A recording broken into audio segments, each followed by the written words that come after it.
मैं मगध काल का वही शिल्पकार हूँ जिसे राजा बिंबिसार ने इस विशाल पहाड़ी को काटकर सोने छुपाने के लिए गुफा बनाने का आदेश दिया था। लेकिन इसको खोलने का राज आज तक कोई नहीं जान पाया है। आओ मैं बताता हूँ कि मैंने इसे कैसे बनाया था। राजा बिंबिसार चाहते थे मैं ऐसी गुप्त गुफा बनाऊं जिसमें कोई मनुष्य क्या चींटी भी प्रवेश न कर सके। इसके लिए मैंने मगध के राजगीर में वैभार की पहाड़ी को चुना, क्योंकि ये स्थान धन छुपाने के लिए शांत और सुरक्षित था। मैंने इस गुफा में 2 बड़े कमरे बनाए थे, जिनमें से एक को हजारों टन सोना रखने और दूसरे को विशाल सेना के ठहरने के लिए बनाया था, जो इसकी रक्षा करती थी।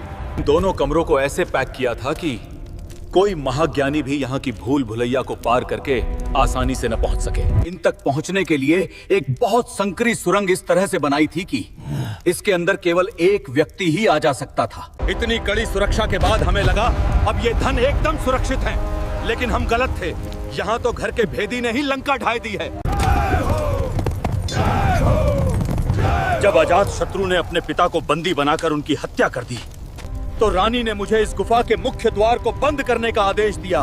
गुफा बंद करके मैंने जाते हुए शंख लिपि में कोडिंग करके इस गुफा को खोलने का पासवर्ड लिख दिया था, जिससे आने वाली पीढ़ियां इसे खोल सकें। हम चले गए, किंतु हमारे जाने के बाद अजात शत्रु ने इस गुप्त धन प्राप्त करने के लिए बहुत प्रयत्न किया, लेकिन हर बार उसके हाथ असफलता ही लगी। असंभव।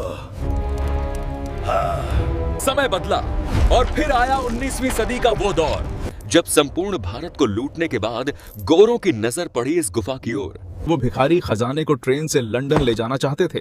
इसके लिए इस लिपि को पढ़ने की कोशिश की, लेकिन ये लिपि तो हमारे साथ ही समाप्त हो गई थी। अटैक! जब अंग्रेज हर तरह से नाकाम रहे, तो उन्होंने इस पर सैकड़ों गोले दागे। अंग्रेजी लुटेरों द्वारा फेंके गए उन तोपों के गोलों के निशान आज भी इसकी दीवार पर स्पष्ट रूप से दिखाई देते हैं। लेकिन ये गुफा फिर भी टूटी नहीं, डटी रही। आखिर टूटती कैसे अंबुजा, सीमेंट से जो बनी थी।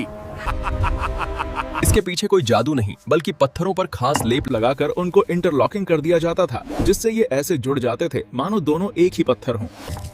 ये वज्र लेप चूना, गुड़, दाल, सोमरस और कुछ खास जड़ी बूटियां का एक अटूट मिश्रण होता था। मेरे इन हाथों की प्राचीन शिल्प कला और अनूठी रॉक लॉकिंग विधि के आगे सबको झुकना पड़ा, जिससे आज तक कोई हाथ नहीं लगा सका है। और वो हजारों टन सोना आज भी इसके अंदर भरा पड़ा है, जिसे यदि अभी खोल दिया तो पूरा भारत ही माला माल हो जाएगा।